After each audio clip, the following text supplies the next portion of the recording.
Hello! How are we doing today? I hope we're still doing well. Today I have something really special for you guys. It's actually not a singular person, but a collection of people from my community. Today I am talking about the Nereids. Now, the Nereids were a class of nymphs. As you may or may not know, all nymphs are not put into the same category as they all represent different things.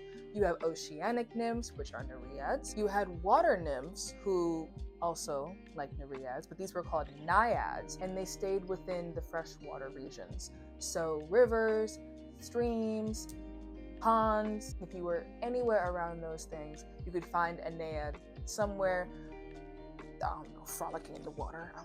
You had dryads, who were tree nymphs, so with,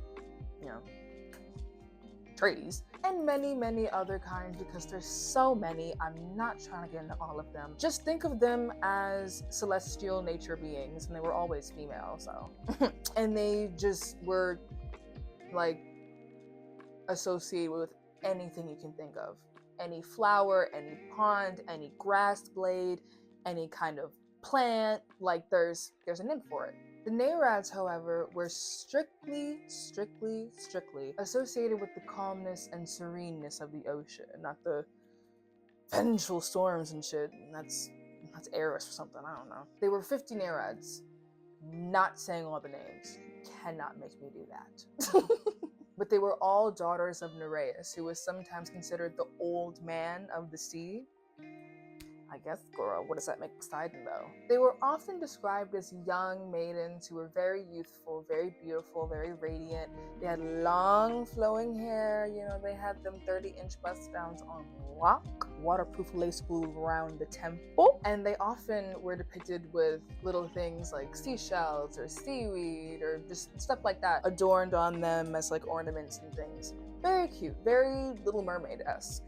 They were mostly linked to the Mediterranean Sea. They weren't really found in the Pacific or all the way in the Atlantic, well, because those two oceans weren't really named yet.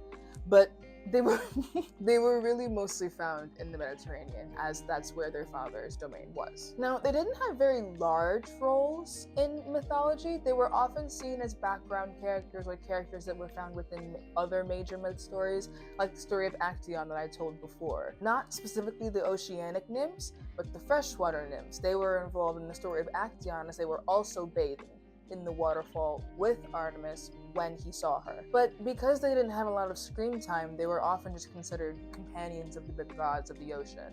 So most of the time, 1 to 50 of these daughters were seen hovered around Poseidon. They were considered his companions, and I'm sure a couple of them were his baby mamas, because, well, look at his brother. While also being a companion of Poseidon, they also helped sailors that had fallen to sea. Their boat had fallen over, their boat had flipped over.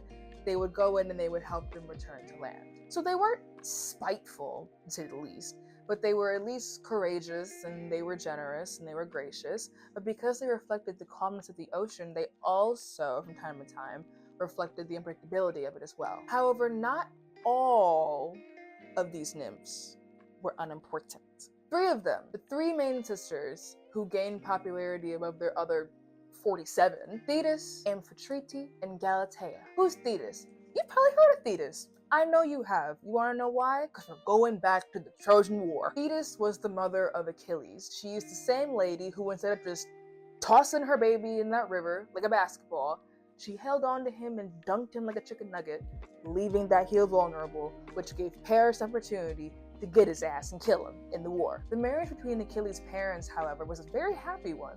It was very celebrated and very accepted, but as time went on, as it always does, becomes an argument of gods and mortals. And that whole thing, more or less, sparked the Trojan War even before the beauty contest. Mess. Amphitrite. Like I said before, these girls were all companions of Poseidon.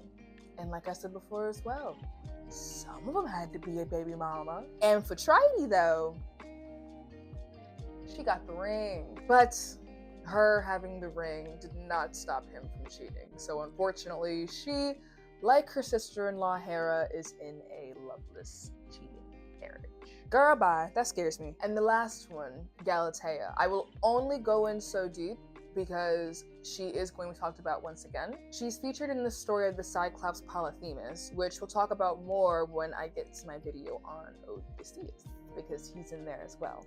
But in the story, Polyphemus the Cyclops loved Galatea, like, down. That was his girl, and he did not play about her. But those were the three that were able to rise above the ranks and make their own way.